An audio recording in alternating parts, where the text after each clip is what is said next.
Hello friends, welcome to my channel. দেশ এবং দেশের বাইরে থেকে যারা আজকে আমার ভিডিওটি কন্টিনিউ করেছেন প্রত্যেককে gardener TRIPS with Kamal YouTube চ্যানেলে স্বাগতম। তো ফ্রেন্ডস, জুলাই মাস একদম শেষ, আর এই জুলাই মাসের শেষ পর্যায়ে এসে বর্ষার আগমন মোটামুটি ঘটে গেছে। আর এই বর্ষার সময় আমাদের ছাদ বাগানের গাছগুলো হু হু করে যেমন বাড়ে, পাশাপাশি ছাদ বাগানের গাছগুলোর কিন্তু নানাবিধ সমস্যা দেখা যায়। এই সময় প্রধান যে সমস্যাগুলো দেখা যায় সেটি হচ্ছে ছত্রাক, ফাঙ্গাস জনিত আক্রমণ এবং গাছের শিকড় পচা প্রবলেম। তো আপনার ছাদ বাগানের টবের মাটিতে বা যে কোনো কন্টেনারে থাকা সমগ্র গাছগুলোকে এই বর্ষার সময় কি পদ্ধতিতে ভালো রাখবেন, পাশাপাশি এই সময় আপনি কি প্রসেস অবলম্বন করবেন যাতে আপনার টবের গাছগুলো খুব সহজেই ভালো থাকে, পাশাপাশি এই সময় আপনার গাছের শিকড় পচা, ফাঙ্গাস জনিত আক্রমণ এবং অন্যান্য সামগ্রিক যে সমস্ত আক্রমণ যাতে না ঘটে, তার জন্য আজকের ভিডিওটি আপনার জন্য। মনোযোগ সহকারে ধৈর্য নিয়ে দেখতে থাকুন, উপকৃত হবেন আপনি এবং আপনার ছাদ বাগান। ঝমঝমিয়ে বর্ষার সময় অলরেডি চলে এসছে, আর এই বর্ষার সময় আমাদের প্রধান যে সমস্যা হয় সেটি বললাম রুট রট, অর্থাৎ শিকড় পচা। ছাদ বাগানে আপনার টবের মাটি ঠিকঠাক ভাবে আছে কিনা, অর্থাৎ টবের মাটিতে জল জমছে কিনা, টবের মাটিতে ড্রেনেজ সিস্টেম ঠিক আছে কিনা, সেদিকে কিন্তু আপনাকে নজর রাখতে হবে। প্রথম এবং প্রাথমিক কর্তব্যের মধ্যে এটি কিন্তু আপনার অন্যতম একটা পয়েন্ট, যেটি আপনাকে খুব ভালোভাবে নজর রাখতে হবে সর্বোপরি। কারণ এই টবের মাটিতে ড্রেনেজ সিস্টেম যদি আপনি ঠিক না রাখেন, তাহলে আপনার টবের গাছগুলোকে একদম কিন্তু রুট রট জনিত কারণে কিন্তু মারা যাবে। ধীরে ধীরে আপনার টবের গাছগুলো কিন্তু মৃত্যু মুখে পতিত হবে। ফ্রেন্ডস, দেখুন এই ধরনের শিকড়ে যে সমস্যাগুলো, অর্থাৎ যে এই যে ড্রেনেজ সিস্টেমগুলো যাতে ঠিক থাকে, এই ড্রেনেজ হোলগুলো যাতে একদম ক্লিয়ার থাকে, সেটি অবশ্যই আপনাকে ঠিক করতে হবে। আমার ছোট্ট একটি চারা গাছ, এটি বেড়ে চলছে। কোনো রকম বৃষ্টিতে কিন্তু এর গোড়াতে জল জমার কোনো প্রশ্নই ওঠে না। এর অন্যতম প্রধান কারণ হচ্ছে গাছের ড্রেনেজ সিস্টেম, অর্থাৎ টবের মাটিতে ড্রেনেজ সিস্টেম ঠিক রাখতে হবে। দ্বিতীয় যে জিনিসটা আপনাকে মাথায় রাখতে হবে, এই সময় গাছে প্রচুর পরিমাণ ফাঙ্গাস এবং ব্যাকটেরিয়া জনিত আক্রমণ ঘটে। তাই এই সময় আপনাকে যেটা করতে হবে সেটি হচ্ছে প্রত্যাহ, অর্থাৎ প্রতিনিয়ত প্রায় 7 থেকে 10 দিন পরে পরে আপনাকে একটা ভালো মানের ফাঙ্গিসাইড আপনাকে স্প্রে করতেই হবে। কোনো কারণ ছাড়াই কিন্তু আপনার টবের মাটিতে বলুন, গাছে বলুন, ফলে বলুন, ডালপালায় বলুন, সমগ্র দিক থেকে কিন্তু আপনাকে একটা ভালো মানের ফাঙ্গিসাইড স্প্রে করতে হবে। কারণ এই ফাঙ্গিসাইড কিন্তু আপনার গাছের বিভিন্ন পাতায়, বিভিন্ন ডালে বা গাছের বিভিন্ন শিকড়ে কিন্তু আক্রমণ ঘটায়। বিশেষ করে বর্ষাকাল কিন্তু ফাঙ্গাসদের উৎকৃষ্ট সময় আপনার গাছকে বিরক্ত করার। তাই এই সময় আপনাকে অবশ্যই একটা ভালো মানের ফাঙ্গিসাইড, এক্ষেত্রে আমি বলবো বর্ষাকালে আপনাকে মোটামুটি দুটি ফাঙ্গিসাইডের কথা সাজেস্ট করব। একটি হচ্ছে ব্লু কপার বা ব্লাইটক্স, অপরটি হলো অ্যামিস্টার টপ।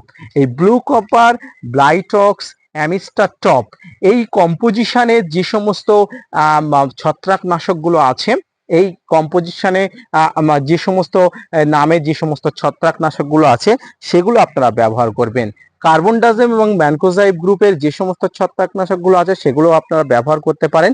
বাংলাদেশি বন্ধুরা যারা আছেন তারা এই অ্যামিস্টার টপ বলুন বা ব্লু কপার বলুন বা এই যে অন্য যে সমস্ত ফাঙ্গিসাইডের কথা বললাম, এই যে কম্পোজিশন, এই কম্পোজিশনগুলো অবশ্যই জেনে নিয়ে আপনারা কিনবেন। এই কম্পোজিশনের ফাঙ্গিসাইডগুলো আমি বললাম কোনো কারণ ছাড়াই কিন্তু 10 থেকে 7 দিনের পর পর কিন্তু আপনাকে একবার করে স্প্রে করে দিতে হবে। এরপরের যে জিনিসটা আপনাকে মাথায় রাখতে হবে সেটি হচ্ছে এই সময় কিন্তু কীট পতঙ্গেরও প্রচুর পরিমাণ আক্রমণ ঘটে। আপনার গাছে প্রচুর পরিমাণ কীট পতঙ্গর বিভিন্ন পাতা খাওয়া পোকা, বিভিন্ন ল্যাদা পোকা, মেলিবাগ, জাপ পোকার বিভিন্ন আক্রমণ ঘটতে পারে। তাই এই সময় আপনাকে প্রতিনিয়ত কিন্তু কীটনাশকে স্প্রে করতে হবে। কারণ কখনো বৃষ্টি, কখনো রৌদ্র প্রচন্ডভাবে হচ্ছে, আবহাওয়া তারতম্যজনিত কারণে কীট পতঙ্গের আনাগোনা বেড়ে যাচ্ছে। এর পাশাপাশি কিন্তু আপনাকে ছত্রাকেরও আনাগোনা বেড়ে যাচ্ছে।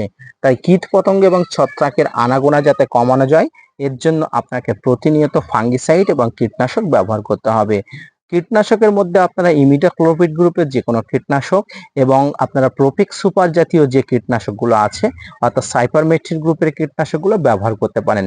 বাংলাদেশি বন্ধুরা সবিক্রম 425 ইসি কম্পোজিশনের যে কীটনাশকগুলো আছে সেগুলো কিন্তু নির্দ্বিধায় ব্যবহার করতে পারেন 7 থেকে 10 দিনের মধ্যে। এই সময় সমস্ত ছাদ বাগানীদের মনে একটা প্রশ্ন থেকে থাকে যে আমরা কি এই সময় গাছগুলোকে প্রুনিং করতে পারবো? এর উত্তর হলো হ্যাঁ, অবশ্যই পারবেন। আপনার ছাদ বাগানের গাছগুলো যদি যথেষ্ট পরিমাণ হয়ে থাকে, প্রুনিং করার মতো অবস্থায় হয়ে থাকে, অবশ্যই আপনি প্রুনিং করতে পারবেন। এক্ষেত্রে কোনো বাধা ধরা নিয়ম কিন্তু নেই যে আপনি প্রুনিং করতে পারবেন না। এই বর্ষার সময় আপনি প্রুনিং করলে আপনার ছাদ বাগানের গাছগুলো ডালপালা বৃদ্ধি হয়ে কিন্তু অনেক অংশে বৃদ্ধি হবে। সেক্ষেত্রে কিন্তু আপনি অনেক অংশে লাভবান হতে পারেন।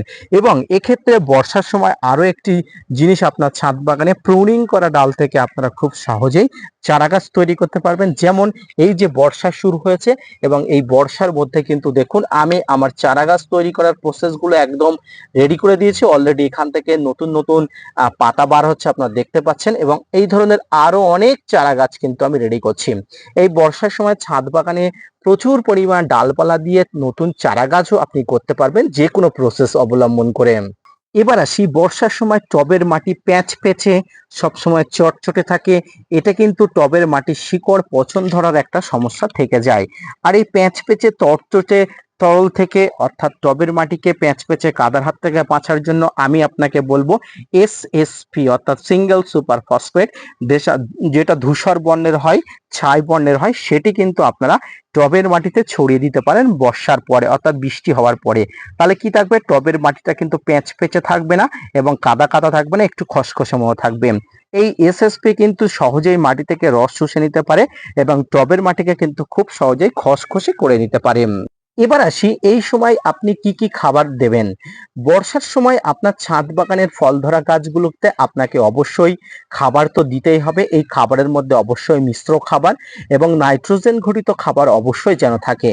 আর আপনি ছাদ বাগানের জন্য যে মিশ্র খাবার তৈরি করেছেন সেই মিশ্র খাবার টবের মাটি এবং আয়তন পরিমাণ অনুযায়ী দেবেন।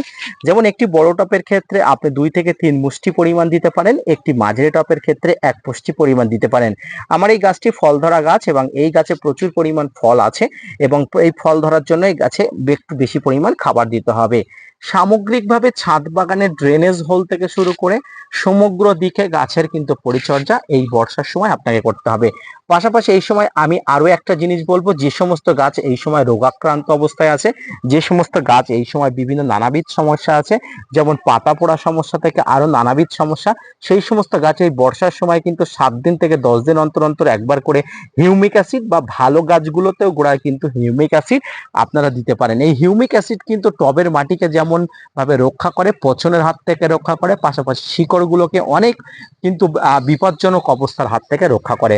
তাই আপনারা টবের মাটিতে অবশ্যই এই সময় হিউমিক অ্যাসিড গোলা জল কিন্তু 7 থেকে 10 দিন পরে পরে দিতেই পারেন। তো বর্ষার সময় ছাদ বাগানে এই কটি বিশেষ পরিচর্যা অর্থাৎ ফাঙ্গাস এবং কীটপতঙ্গর আক্রমণের হাত থেকে গাছকে রক্ষা, গাছের বিভিন্ন ধরনের খাবার, পাশাপাশি টবের মাটি যাতে ভিজে না থাকে, ভিজেকে শুকনো করার উপায়, সামগ্রিক নিয়ে যে আজকের ভিডিওটি, এই ভিডিওটি কেমন লাগলো অবশ্যই লাইক, কমেন্ট, শেয়ার এবং সাবস্ক্রাইব করবেন।